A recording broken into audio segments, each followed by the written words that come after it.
నిర్మల్ జిల్లా బాసరాలో రాహుగ్రస్త చంద్రగ్రహణం అనంతరం ప్రత్యేక కార్యక్రమాలు నిర్వహించారు. సరస్వతి అమ్మవారి ఆలయంతో పాటు ఉప ఆలయాల ద్వారాలను తెరిచిన అర్చకులు ముందుగా గణపతి పూజ, పుణ్య వాహనాలను, పంచగ్రహ ప్రాయాసన, మహాప్రంసోక్షణ, ఆలయ శుద్ధి నిర్వహించారు. అనంతరం సుప్రభాతం, విశేష అభిషేకం, మహా నివేదన, నిరాశనము, మహా మంత్ర పుష్పాలు నిర్వహించారు.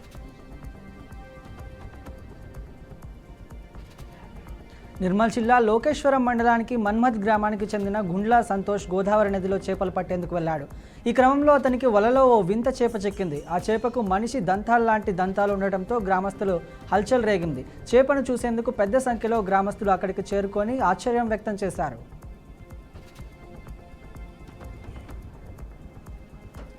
నటి రంగసుధ సోషల్ మీడియాలో అసభ్యకర పోస్టులు పెడుతున్నారంటూ పంచగుట్ట పోలీస్ స్టేషన్లో ఫిర్యాదు చేశారు. రాధాకృష్ణ అనే వ్యక్తి కొన్ని ట్విట్టర్ పేజీల నిర్వాహకులు తమపై దుష్ప్రచారం చేస్తున్నారని, ప్రైవేట్ వీడియోలు, ఫోటోలు ఆన్లైన్లో పెడుతున్నారని బెదిరిస్తున్నారని ఫిర్యాదులో పేర్కొన్నారు.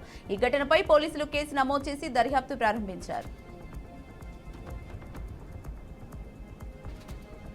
సంగారెడ్డి జిల్లా ఐడిఏ బొల్లారం మున్సిపల్ పరిధిలో దారుణం చోటు చేసుకుంది. జయప్రకాష్ అనే యువకుడు గుర్తు తెలియని వ్యక్తులు హత్య చేసి శవాన్ని అతని ఇంటి ముందే పడేశారు.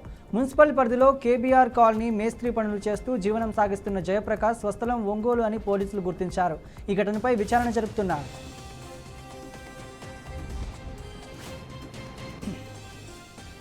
ఎన్టీఆర్ జిల్లా నందిగామలో చైన్ స్నాచింగ్ ఘటన కలకలం రేపింది. నందిగామ పట్టణంలో పోస్ట్ ఆఫీస్ ఎదురుగా నిల్చున్న మహిళా మెడలోని బంగారు గొలుసును గుర్తు తెలియని వ్యక్తులు లాక్కొని పల్సర్ బైక్ పై పరారయ్యారు. గత 6 నెలలుగా ఇలాంటి దొంగతనాలు జరుగుతున్నాయని స్థానికులు ఆవేదన వ్యక్తం చేస్తున్నారు. పోలీసులు కేసు నమోదు చేసి దర్యాప్తు చేపట్టారు.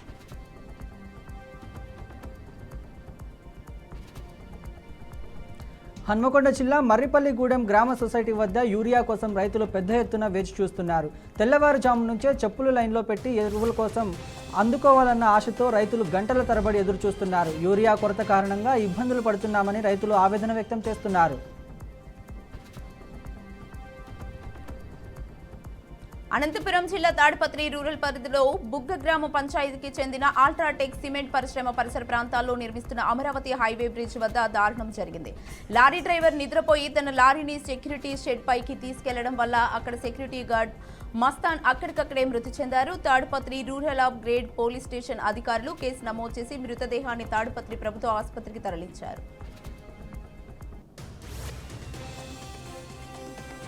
గుంటూరు జిల్లా వైఎస్ఆర్సీపీ ఇన్ఛార్జి నూరి ఫాతిమా చెప్పారు. మౌజాన్ ఇమానుల్లా భృతి కుటుంబ ప్రభుత్వం 6 నెలలుగా నిలిపి ఉంచింది. గత ప్రభుత్వం 5-10 వేల వేతనం ఇచ్చిందని, కొత్త ప్రభుత్వం మొదటి 8 నెలలకే భృతి అందించిందని గుర్తు చేశారు. మిగిలిన భృతి కోసం ప్రజా సమస్యలు పరిష్కార వేదికలో జిల్లా కలెక్టర్కు వినతి పత్రం అందజేస్తున్నట్లు తెలిపారు.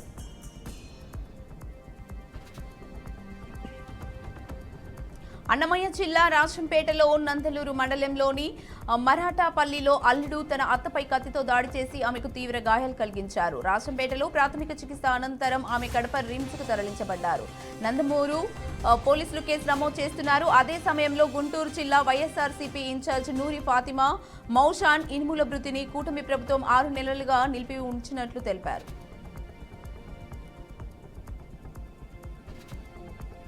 భద్రాద్రి కొత్తగూడెం జిల్లా అశ్వారావుపేటలో మంత్రి తుమ్మల నాగేశ్వరరావు ఉద్యాన యూనివర్సిటీ చివరి సంవత్సరం విద్యార్థులతో సమావేశమై ఫీల్డ్ విజిట్ రైతుల పంటల సాగు పరిశీలించారు. ఆయన వ్యవసాయం లాభసాటి వ్యాపారం అని పేర్కొని విద్యార్థుల వ్యవసాయాన్ని రక్షించి అత్యాధునిక సాంకేతిక పరిజ్ఞానాన్ని రైతులకు అందించాలని సూచించారు.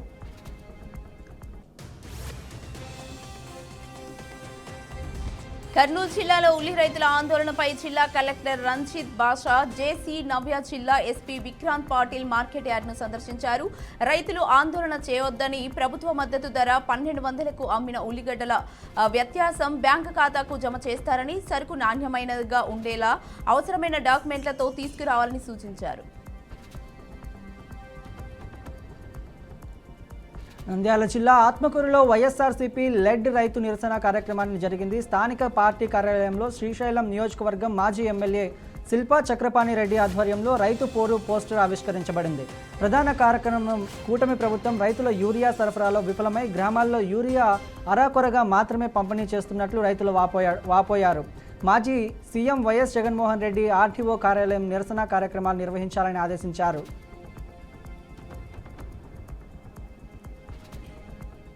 సంగారెడ్డి జిల్లా ముదిమాణిక్యం గ్రామంలోని రైతులు తమ భూముల్లో అనుమతులు లేకుండా తవ్వకాలు జరిపి లక్షల నష్టం దక్కిస్తున్నట్లు ఆందోళన వ్యక్తం చేశారు. భూమిని పునరుద్ధరించకపోవడం, గుంతల్లో పశువులు పడడం, మధ్యవర్తులు బెదిరించడం సమస్యగా ఉంది. స్థానిక నాయకులు రైతులకు న్యాయం చేయాలని అడిగారు.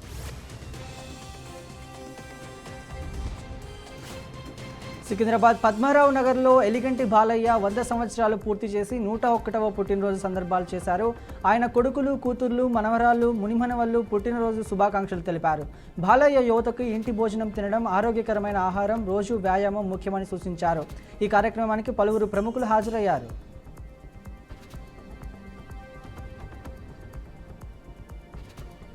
ఆసియా హాకీ కప్ విజేతగా భారత్ నిలిచింది. బీహార్లోని రాజ్గిర్ వేదికగా దక్షిణ కొరియాలో హోరాహోరీగా సాగిన పోరులో భారత హాకీ జట్టు విజయ డంకం మోగించింది.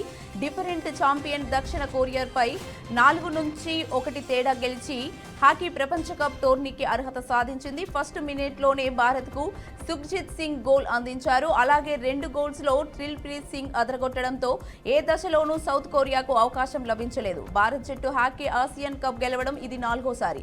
ఇంతకుముందు 2003, 2007, 2017లో విజేతగా నిలిచింది. 8 ఏళ్ల సుదీర్ఘ విరామం తర్వాత మళ్లీ విజయాన్ని భారత్ తన ఖాతాలో వేసుకుంది. గుంటూరు జిల్లా తాడేపల్లిలోని ఎంఆర్ఓ కార్యాలయం వద్ద సిపిఐ రైతుల సంఘాలు ఎరువుల కొరతపై ఆందోళన చేశారు. ఈ సందర్భంగా సిపిఐ నేతలు జంగాల అజయ్ రాష్ట్ర వ్యాప్తంగా ఎరువుల కొరతకు రైతులు తీవ్ర ఇబ్బందులు పడుతున్నారని, కూటమి నేతలు దుష్ప్రచారం చేస్తున్నారని విమర్శించారు. రైతు సమస్యలను ప్రభుత్వం పట్టించుకోవాలని, లేకపోతే ప్రభుత్వ కార్యాలయాలను స్తంభింపజేస్తామని హెచ్చరించారు.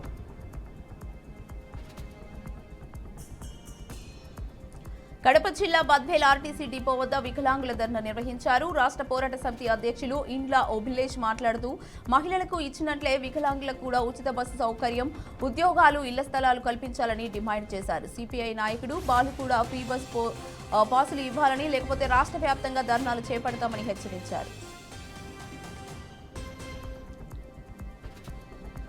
భద్రాద్రి కొత్తగూడెం జిల్లా మనుగూరులో ఆర్టీసీ బస్ ట్రాక్టర్ ఢీకొని పెను ప్రమాదం తప్పింది. అశ్వాపురం మండలం మిఠగూడెం వద్ద జరిగిన ఈ ఘటనలో 4 మహిళలు, బస్ డ్రైవర్ స్వల్ప గాయాలయ్యాయి. ట్రాక్టర్ డ్రైవర్కు తీవ్ర గాయాలు కాగా ట్రాక్టర్ ముందు భాగంగా ధ్వంసమై 2 చక్రాలు ఊడిపోయాయి. బస్సు పక్కన దూసుకుపోయి ఆగిపోవడంతో పెద్ద ప్రమాదం తప్పింది. అనంతరం పోలీసులు ట్రాఫిక్ను క్లియర్ చేశారు.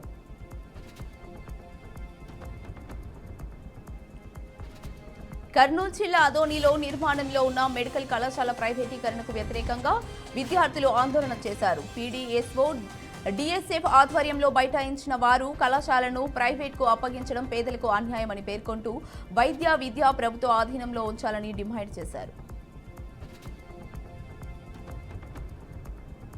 ప్రకాశం జిల్లా మార్కాపురం రాయవరం గ్రామానికి చెందిన తమ్మిశెట్టి పెద్దన్న 23 సంవత్సరాలుగా వేతనాలు అందకపోవడంతో సబ్ కలెక్టర్ కార్యాలయం ముందు ఆరమణ నిరాహార దీక్షకు దిగారు. 2014లో లేబర్ కోర్టు డబ్బులు చెల్లించాలని ఆదేశించినప్పటికీ అధికారులు చర్య తీసుకోకపోవడంతో ఆయన భార్యతో కలిసి దీక్ష కొనసాగిస్తున్నారు.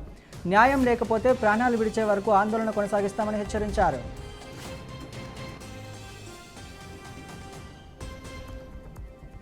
బాపట్ల చీరాలలో తక్కువ ధర బంగారం మోసానికి పాల్పడిన కర్ణాటక రాష్ట్రానికి చెందిన 7 నిందితులను రూరల్ పోలీసులు అరెస్టు చేశారు.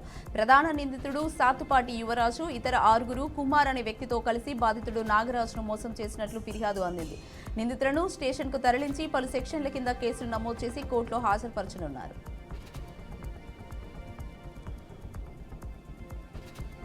ఎన్టీఆర్ జిల్లా నందిగామ కంచికచర్ల పోలీస్ స్టేషన్ వద్ద హిందువులు ధర్నా చేశారు. 2 రోజుల క్రితం పరిటాల గ్రామంలో వినాయక విగ్రహ ఊరేగింపులో దళితులు 7 మందిపై కేసు నమోదు చేయగా నిన్న రాత్రి హిందువులు 13 మందిపై కేసు నమోదు చేసి వదిలివేయడంపై వారు ఆందోళన వ్యక్తం చేస్తున్నారు.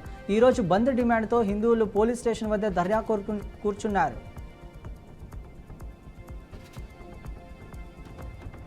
చిత్తూరు జిల్లా కుప్పంలో రోడ్డు విస్తరణ పనులను ప్రారంభిస్తూ ప్రభుత్వ విప్ కంచర్ల శ్రీకాంత్ భూమి పూజ చేసి కొబ్బరికాయ కొట్టారు.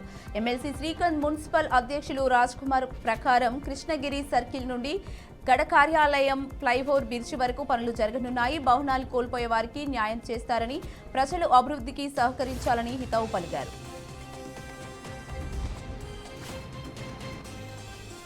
అమీర్పేట్ హెచ్ఎండిఏ కార్యాలయం ముందు RRR భూ బాధితులు ఆందోళన వ్యక్తం చేశారు. ఆన్లైట్మెంట్ మార్పులతో తమ భూములు కోల్పోతున్నారని, మార్కెట్ విలువ కంటే తక్కువ నష్టపరిహారం అందిస్తున్నందుకు ఆగ్రహం వ్యక్తం చేశారు. భూబాగోగులు రంగారెడ్డి జిల్లా మునుగోడు నియోజకవర్గం చౌటుప్పల్ గట్టుప్పల్ మండలాలను పాల్గొన్నారు.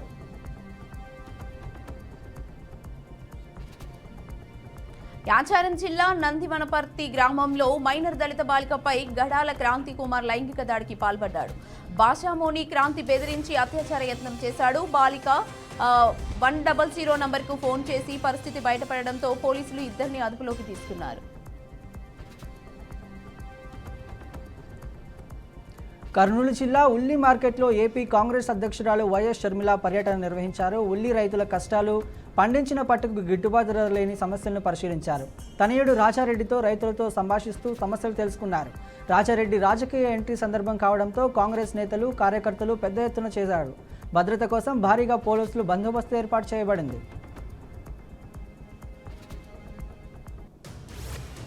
కృష్ణా జిల్లా పామరు మండలంలోని మండాడ గ్రామంలో వెంచేసి ఉన్న శ్రీ అలివేలు మంగ పద్మావతి సమేత వెంకటేశ్వర స్వామి, శ్రీదేవి భూదేవి సమేత కళ్యాణ వెంకటేశ్వర స్వామి ఆలయం గ్రహణం అనంతరం మూసివేయబడింది.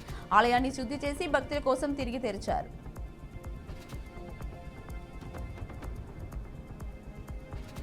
అనంతపురం కలెక్టర్ కార్యాలయం వద్ద వైఎస్ఆర్సీపీ మైనారిటీ విభాగం ఇమాములకు, మౌజనులకు గౌరవ వేతనాలు చెల్లించాలని నిర్లక్ష్యం మీద ఉన్న ధర్నా నిర్వహించారు.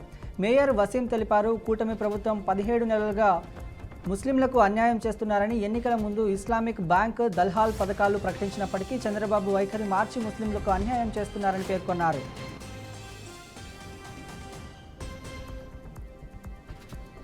పల్నాడు జిల్లా సత్తెనపల్లి ముప్పాలలో మాదల గ్రామం నివాసి ఎర్రంశెట్టి నాగేశ్వరరావు 15 ఎకరాల పంట సాగు కోసం తీసుకున్న 25 లక్షల అప్పు తీర్చలేక ఆత్మహత్య చేసుకున్నారు. పోలీసులు ఘటనా స్థలానికి చేరుకొని కేసు నమోదు చేసి దర్యాప్తు ప్రారంభించారు. రంగారెడ్డి జిల్లా కల్వకుర్తి నియోజకవర్గంలో రైతులు ధర్నా నిర్వహించారు. పొలాల గుండా 765 పవర్ గ్రిడ్ హైటెన్షన్ లైన్స్ అమరికకు వ్యతిరేకంగా నిరసన చేస్తున్నట్లు వారు తెలిపారు. రైతుల ధర్నాకు మాజీ ఎమ్మెల్యే జైపాల్ యాదవ్ మద్దతు ఇచ్చారు. ఎలాంటి సమాచారం లేకుండా ఈ లైన్ అమరిక జరిపారన్నారు. గత కొన్ని నెలలుగా ముఖ్యమంత్రికి మాత్రమే ఈ విషయం నివేదించినప్పటికీ అధికారులు స్పందించలేదని ఆయన హెచ్చరించారు.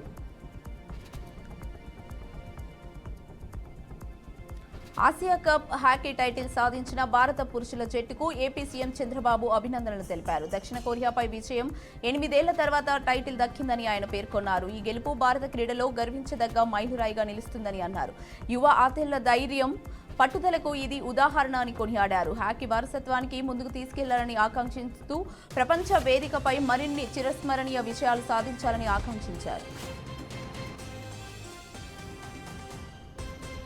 శ్రీకాకుళం జిల్లా తండేం వలసలో ఎరువుల పంపిణీ కార్యక్రమంలో మంత్రి అచ్చెన్నాయుడు పాల్గొన్నారు. ఎమ్మెల్యే శంకర్తో కలిసి యూరియా రైతులకు అందజేశారు. రాష్ట్రంలో ఎరువుల సరిపడా అందుబాటులో ఉన్నాయని ఆయన స్పష్టం చేశారు. ఎరువుల వినియోగంపై రైతులు, వ్యవసాయ అధికారులు అవగాహన కల్పించారు.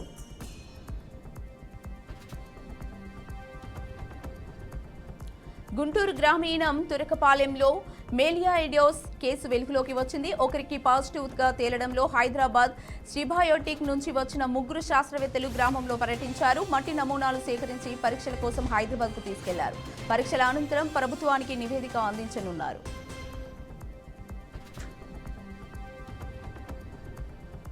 విశాఖలో ఈస్ట్ ఇండియా పెట్రోకెమికల్స్లో పిడుగుపాటుతో పాటు పెట్రోల్ బంక్ అగ్ని ప్రమాదం జరిగింది. 10 అగ్నిమాపక వాహనాలతో మంటలు అదుపులోకి తెచ్చారు.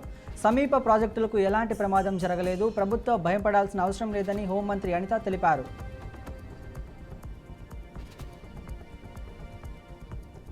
నిజామాబాద్ జిల్లా ఇందల్వాయి టోల్ ప్లాజా వద్ద కంటైనర్ లారీ దగ్ధమైంది. డిజిటల్ ట్యాంక్ నుంచి మంటలు రావడంతో అగ్ని ప్రమాదం సంభవించింది. మంటలు ఎగిసిపడగా టోల్ ప్లాజా సిబ్బంది వాటిని ఆర్పేందుకు ప్రయత్నించారు. సమాచారం అందుకున్న అగ్నిమాపక సిబ్బంది ఘటనా స్థలానికి చేరుకొని మంటలను అదుపులోకి తెచ్చారు. లారీ హైదరాబాద్ నుంచి నాగపూర్కు పార్సిల్ తీసుకెళ్తున్నట్లు గుర్తించారు. విశాఖ జిల్లా పద్మనాభం మండలం పాండ్రంకి సమీపంలో పాఠశాల బస్సు ప్రమాదానికి గురైంది. ఎదురుగా వస్తున్న వాహనాన్ని తప్పించబోయి అదుపు తప్పి రోడ్డు పక్కకు దూసుకెళ్లిన బస్సు 2 తాటి చెట్ల మధ్య ఇరుక్కొని ఒరిగిపోయింది. స్థానికులు వెంటనే స్పందించి విద్యార్థులను బయటకు తీసి రక్షించారు. అదృష్టవశాత్తు అందరూ సురక్షితంగా బయటపడ్డారు. వర్షాల కారణంగా రహదారులు బురదమయం కావడం వల్లే ప్రమాదం జరిగిందని చెబుతున్నారు. రేవంత్ రెడ్డి మీద భాజపా దాఖలు చేసిన పరువు నష్టం దావా కేసును సుప్రీంకోర్టు కొట్టివేసింది. ఎన్నికల్లో రాజ్యాంగం మార్చేస్తున్నారంటూ ఆయన చేసిన వ్యాఖ్యలపై భాజపా పిటిషన్ వేసిన సిజేఐ బీహార్ గవాయ్ ధర్మాసనం రాజకీయ అంశాల్లో జోక్యం చేసుకోబోమని స్పష్టం చేసింది. రాజకీయ నాయకులకు సున్నితమైన మనసు ఉండకూడదని కూడా వ్యాఖ్యానించింది. మంత్రి పొన్నం ప్రభాకర్ తెలంగాణలో ఎరువుల కొరత రైతులను ఆందోళనకు గురిచేస్తుందని అన్నారు. ఎరువుల తయారీ సరఫరాపై పూర్తి ఆధిపత్యం కేంద్రానికి అయినప్పటికీ తెలంగాణ పట్ల వివక్ష చూపుతోందని ఆరోపించారు. రైతుల్లో రాష్ట్ర ప్రభుత్వంపై వ్యతిరేకత రేపించాలన్న ఉద్దేశంతోనే కేంద్రం ఇలా చేస్తుందని విమర్శించారు. భాజపా బీఆర్ఎస్ కుమ్మక్కై ఆరోపణలు చేస్తుందని పేర్కొన్నారు. రాష్ట్రంలో ఎరువుల సమస్య వాస్తవమేనని అంగీకరించమైన ఆయన బాధ్యత వహించవలసిన వారు నిర్లక్ష్యంగా వ్యవహరిస్తున్నారని ధ్వజమెత్తారు. తెలంగాణ తలసరి ఆదాయంలో దేశంలోని అగ్రస్థానంలో ఉందని ఉప ముఖ్యమంత్రి బట్టి విక్రమార్క తెలిపారు. వ్యవసాయం, పారిశ్రామిక, సేవ రంగాల్లోనూ రాష్ట్రం ముందంజలో ఉందన్నారు. వార్షిక రుణ ప్రణాళికలో మొదటి త్రైమాసికలోనే 33.64% లక్ష్యం సాధించిందని చెప్పారు. ఇందిరమ్మ ఇల్లు, స్వయం ఉపాధి పథకాలు, వ్యవసాయ అనుబంధ రంగాలకు విరివిరిగా రుణాలు ఇవ్వాలని, రైతులను తాకట్టు పేరుతో ఇబ్బంది పెట్టకూడదని బ్యాంకులను సూచించారు. రైతుల పక్షాన ప్రభుత్వం 30,000 కోట్లను బ్యాంకులో జమ చేసిందని, ఇది బ్యాంకింగ్ రికవరీ చరిత్రలో రికార్డని పేర్కొన్నారు. మూసీ నది పునరుజ్జీవ ప్రాజెక్టు శంకుస్థాపనపై మాజీ మంత్రి బీఆర్ఎస్ కార్యనిర్వాహక అధ్యక్షుడు కేటీఆర్ తీవ్ర విమర్శలు గురిచేశారు. గండిపేట వద్ద శంకుస్థాపన చేయడంపై ఎద్దేవా చేస్తూ అసలు ప్రాజెక్టు అయిన కొండపోచమ్మ సాగర్ లేదా మల్లన్న సాగర్ వద్ద ప్రారంభించాలని అన్నారు. గండిపేటకు వచ్చే నీరు కాళేశ్వరం నుంచేనని గుర్తు చేసిన ఆయన తమ నీటిని వాడుకుంటూనే బీఆర్ఎస్పై దుష్ప్రచారం చేస్తున్నారని ఆరోపించారు. కాళేశ్వరంపై సీబీఐ విచారణ పేరుతో కొత్త నాటకానికి తెరలేపారని, పీసీ ఘోష్ కమిషన్తో ఇప్పటివరకే ఏమీ సాధించలేదని కేసీఆర్ విమర్శించారు.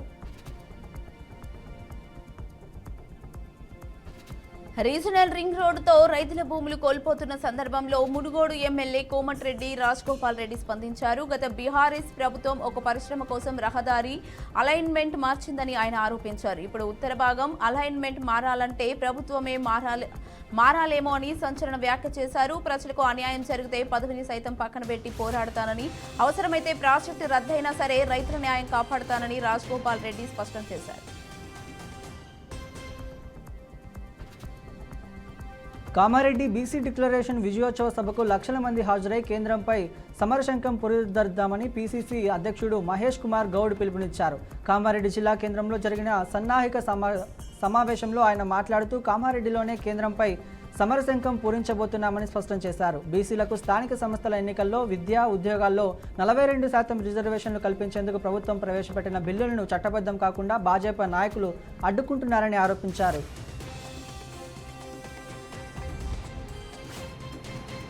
గోదావరి ఫేజ్ 2, ఫేజ్ 3 ప్రాజెక్టులకు రేపు ముఖ్యమంత్రి రేవంత్ రెడ్డి శంకుస్థాపన చేయనున్నారు. 7,360 కోట్ల వ్యయంతో చేపట్టనున్న ఈ ప్రాజెక్టు ద్వారా 2030 నాటికి హైదరాబాద్ తాగునీటి అవసరాలను తీర్చేందుకు మల్లన్న సాగర్ నుంచి 20 టీఎంసీల నీటిని తరలించనున్నారు. ఇందులో 17.50 టీఎంసీలు తాగునీటి కోసం, మిగిలిన నీటిని మూసీ నది పునరుజ్జీవనానికి ఉపయోగించనున్నారు. ఈ ప్రాజెక్టును హైబ్రిడ్ యాన్యుటీ విధానంలో 2 ఏళ్లలో పూర్తి చేయాలని లక్ష్యంగా పెట్టుకున్నారు. ఈ ప్రాజెక్టు పూర్తయితే హైదరాబాద్కు ప్రస్తుతం సరఫరా అవుతున్న 550 మిలియన్ గ్యాలన్ల తాగునీటితో పాటు అదనంగా మరో 307 మిలియన్ గ్యాలన్ల నీరు అందుబాటులోకి వస్తుంది. 10,000 కోట్ల రూపాయల పంజాబ్ నేషనల్ బ్యాంక్ స్కామ్లో నిందితుడు మొహుల్ చోక్సీకి తమకు అప్పగిస్తే అతనికి ఏకాంతంగా ఉంచుతామని, అంతర్జాతీయ ప్రయాణికులకు అనుగుణంగా అన్ని సౌకర్యాలు కల్పిస్తామని బెల్జియంకు చెందిన హామీ ఇచ్చారు. ముంబై జైల్లో బ్యాకర్ నెంబర్ 12లో ఉంచే చోక్సీ సెల్పై 24 గంటల నిఘా ఉంటుందని, అలాగే అతనికి అవసరమైన గాలి, వెలుతురు, పరుపు, బెడ్షీట్, దుప్పటి వంటి వసతులతో పాటు వైద్యం, శుభ్రమైన తాగునీరు, ఆహారం, రోజుకు గంటల పాటు వ్యాయామం చేసుకునేందుకు అనుమతి ఇస్తామని భారత అధికారులు బెల్జియంకు తెలియజేశారు. బీసీ రిజర్వేషన్లకు భాజపా వ్యతిరేకమని కాంగ్రెస్ ప్రభుత్వం తప్పుడు ప్రచారం చేస్తోందని తెలంగాణ భాజపా చీఫ్ రామచంద్రరావు మండిపడ్డారు.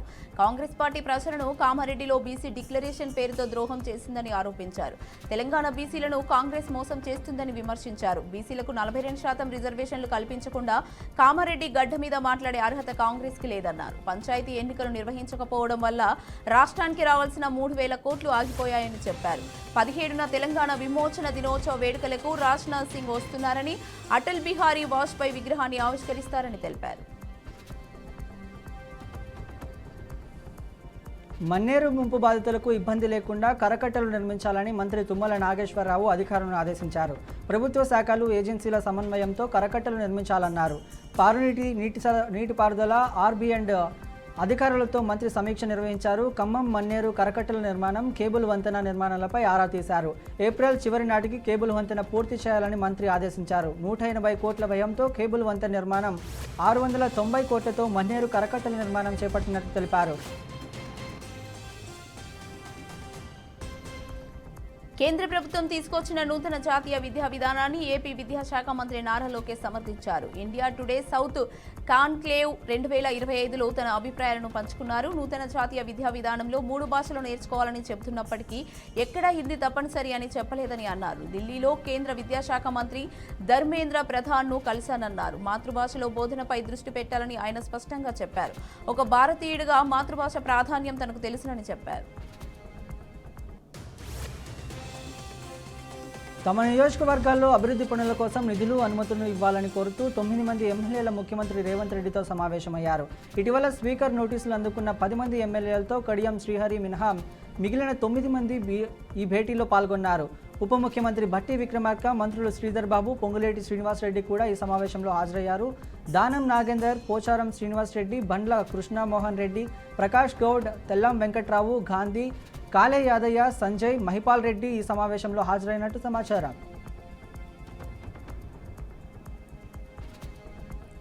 ఉపరాష్ట్రపతి ఎన్నికకు సిద్ధమయ్యేందుకు బీజేపీ నాయకత్వం పార్లమెంటు ఆవరణలోని జీఎంసీ బాలయోగి ఆడిటోరియంలో ఎంపీల కోసం ఒక వర్క్ షాప్ నిర్వహించింది. ప్రధాని మోదీ సాధారణ ఎంపీగా చివరి వరుసలో కూర్చొని సీనియర్ నాయకుల సూచనలను విన్నారు.